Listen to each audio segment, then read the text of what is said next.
Have you ever noticed that you know something's over, but your body still reacts? Like you're flinching to somebody's voice, or your chest gets really tight. Or maybe you get anxious when things get too peaceful and you just can't explain why. Because you might have done some intentional healing work, but what have you done to heal your body? Trauma stores in your body. If you don't do the work to get that released and worked through your body, it's going to live there forever.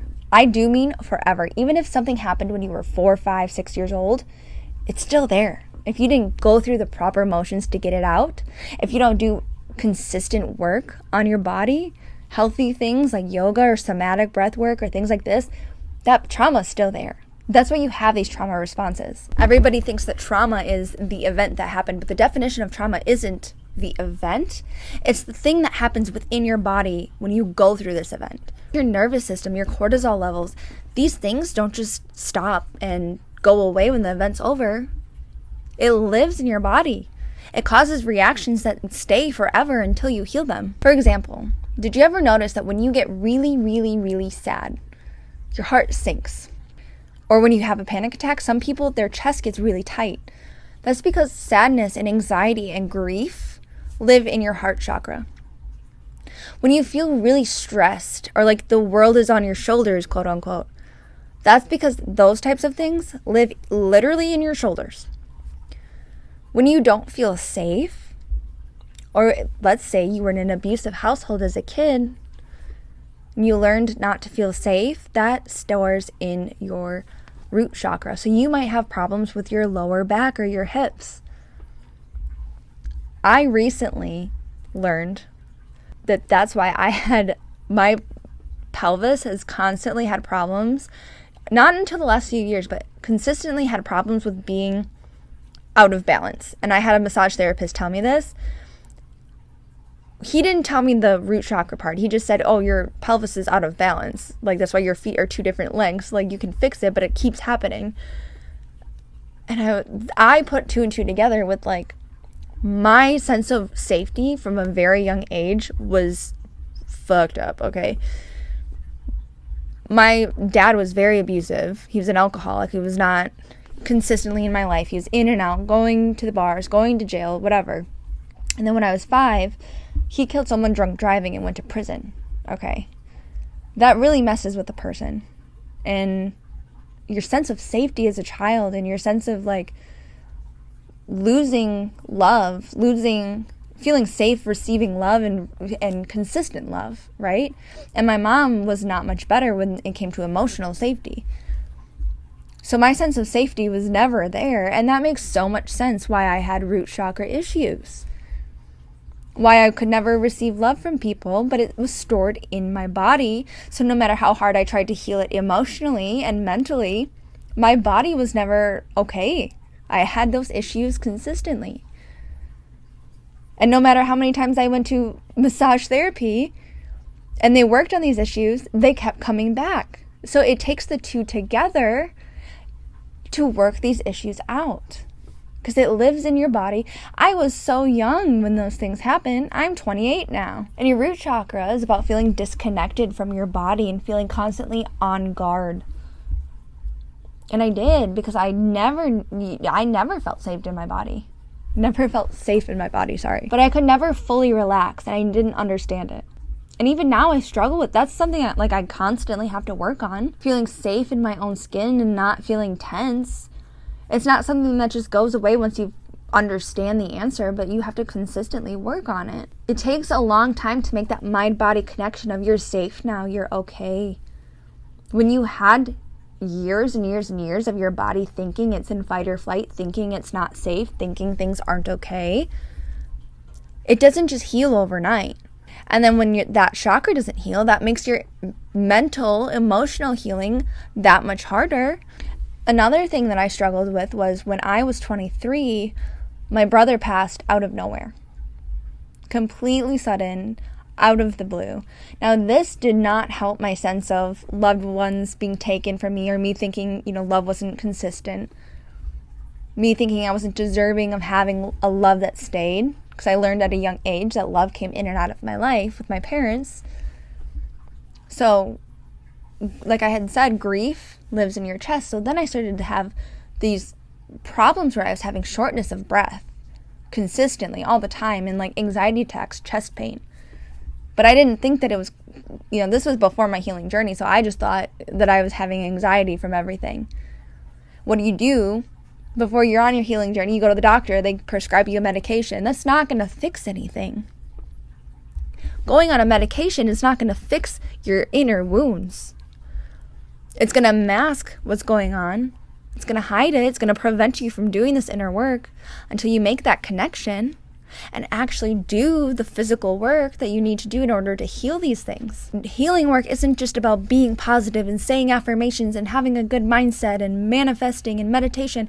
It's about doing deep, painful work, looking your shadows and your wounds in the face. Like, it's not always easy. It's real physical work. It's not just mental. It's finally letting your body exhale all of, it felt like I was holding my breath for almost 30 years and I could finally breathe. And when you're trained to hold your breath for that long, you don't know how to exhale. You don't know how to let it go. So when you feel the call to just cry for no reason, or your body starts to shake, or you feel the need to just start stretching, or whatever your body is feeling called to do, it's not for no reason. That is your nervous system or your subconscious or something within you telling you, like, this is what I need to work this out of me right now. This is what my nervous system needs. It's working something out. And on a side note, like, when you're yawning or, certain involuntary things like that, that's your nervous system regulating itself. So sometimes when you're yawning and you're not tired, that's just your nervous system regulating itself, so it's okay. Or if you get weird shakes for some reason, it's okay. But when you're able to start letting these things go and getting back into your body with yoga is so good for you, somatic breath work is so good for you, things like this, you're able to step into that higher version of you so much easier. You can manifest easier. You can be more spiritually in tune. You can do so much more things because it's a mind-body connection. And this isn't just your body. This can be common gut issues or being hypervigilant all the time or high anxiety, chest tightness, constant exhaustion. That was one for me that was miserable. Oh my God, miserable. And I blamed it on being a mom, but that's not what it was. So it's not that you're broken. Your body just never got the message that, hey, you're safe now. You're okay. When you're healing this, that does not mean you have to relive the event. You just have to let your body finish the process that it never got to. So I've told this story before, but I think it's so powerful for when it comes to understanding this. So I'm going to tell it again. And it's something that my professor told me when I was getting my trauma-informed certification. When you're picturing this, it's a trauma loop in your body with your nervous system, with your cortisol levels, okay? So this is very physical. When you're experiencing an event, whether it be high trauma, whatever event this is, your body needs to complete a loop. Picture it as there's a gazelle eating in a field, okay? Minding its business, calm, no raised cortisol, nervous system's normal. A lion attacks it, okay, to eat it, right? Gazelle takes off running. Fight or flight, high, everything raises. It's running for its life. Eventually the gazelle gets away. Lion's gone. Lion didn't catch it. Gazelle goes back into a field, starts eating again. All of his levels come down like nothing happened. Makes that full loop, and now he's just eating back again. Okay? This is normal in the wild for these animals, right? They do this all the time, so this is a normal loop for them to complete. Gazelle's cortisol levels raise and come back down and make that full loop. That is the loop that you need to make. And think about the animals when they're doing this. Sometimes they shake, sometimes they do different things. That is their body releasing these things from them. So sometimes when you go through these things, your body's going to feel called to do different things, and it's your job to let these things happen. The person who wrote a book on this, the person who researched this and knew this, had gotten into a car accident. And they knew what they needed to do. They knew they needed to let their body go through these things. And so they were with a paramedic who was really great and let them sit and go through these processes. So the paramedic just held them while they did their thing. So their body felt called. His hands were shaking. So the paramedic let him do his thing. His hands were shaking. The paramedic didn't try to stop him. And he's like, I just need to let my body do its thing. And so his hands were shaking, and then he did some whatever the other things were doing. I don't remember what all he had to do, but his body just did the things he did after this car accident to get the trauma out of his body. And he's okay. He's fine. He didn't have PTSD. He didn't have anything from it. Like, let the things out. Now, I wish I could give you like a one-size-fits-all answer on how to just fix everything, but there is not one, unfortunately. But what I can tell you is if you're having consistent issues, consistent pain in a certain part of your body, consistent health issues, research what that might correlate to. I would look at what chakra that might correlate to. If it's a root chakra, that's a safety issue. So if it's your root chakra, like the base of your spine, that's your sense of safety, your sense of belonging. If you have problems or physical pain there, you might have a lot of money struggles or money worries. You might have a lot of anxiety. So maybe looking into, different ways to heal that. I know nature's a big one because like I said, this is one that I have struggled with. So getting out in nature is a really important one for this one. And getting into a daily routine is really good for this one, as well as like good grounding practices. Your sacral chakra is like your lower abdomen area. If you're having pain there, you might have a lot of problems with like suppressing your emotions or feeling guilt or shame, things like that. I know things that help with this one is reconnecting with your body, doing a lot of body movement, things that bring you joy, and like creativity. That was another thing too, is like if you're lacking creativity or having creative blocks, this would be a chakra that you would want to work with. And then your upper abdomen would be your solar plexus. So you're like your stomach, if you're having stomach pain. That's your people-pleasing, self-doubt, burnout, self-esteem. It's really good if you start speaking up for yourself, or, doing breath work is really good for this one. Taking action when it comes to like yourself and not others. Doing things for you. Your heart chakra, pretty obvious if you're having chest pain or heart pain. Obviously, I'm not a doctor. If you're having actual like heart problems, please go see a doctor. I am not a doctor. But if you're experiencing this, a lot of the time it comes from grief or sadness that you have stored.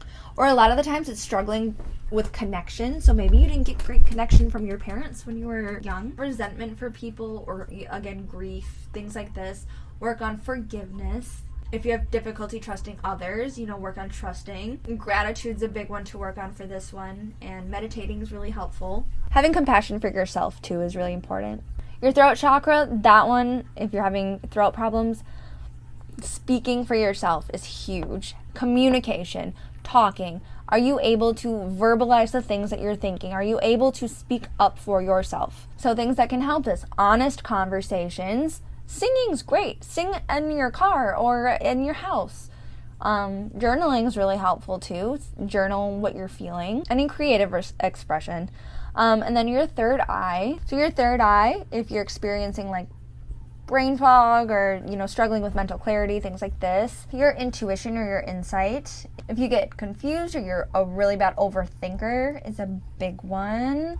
A lot of people struggle with overthinking. What you can do, practice sitting in stillness, meditating. Visualization is really powerful for your third eye, and working with your intuition would be really helpful too. And then your crown chakra, obviously the top of your head if you're having head pain. If you're feeling like a loss of direction in life, if you're feeling like just completely hopeless, if you're feeling really depressed and sad. A big one for this is letting go of control. You do not need to control every outcome. If you're into praying, prayer is a big one, or working on your faith, practice whatever that means for you. And meditation, great option. Honestly, for any of these, but especially the head ones, meditation's a great one. I wasn't planning on going through all of those, but hey, there you go. There's some free advice from me. Anyway, so yeah, trauma lives in your body. I'm really big on mind-body connection. When I first went through what I went through and my life fell apart and I was like, what do I do? I felt like I was just like a kid in first grade in an empty room at a new school, and I was like, now what? So like one of the first practices I incorporated in my life was getting up early and doing yoga every day. And that honestly was one of the first things that changed my life. And I know that sounds silly and like it's not a lot, but it truly made a big difference for me. So I highly suggest, if you don't know where to start, if you don't know what to do and you just want to change your life, at least set a morning routine. I think morning routines are really helpful because they kickstart your day and keep you productive. And not everybody's a morning person. I honestly never used to be a morning person, and now I am. So just because you're not now doesn't mean you can't be. Who are you identifying with, your past or your future? All right, I guess that's where I'll leave it today. I hope you enjoyed this. If you do, let me know. I would love to hear from you. Other than that, I will see you in the next one. Bye.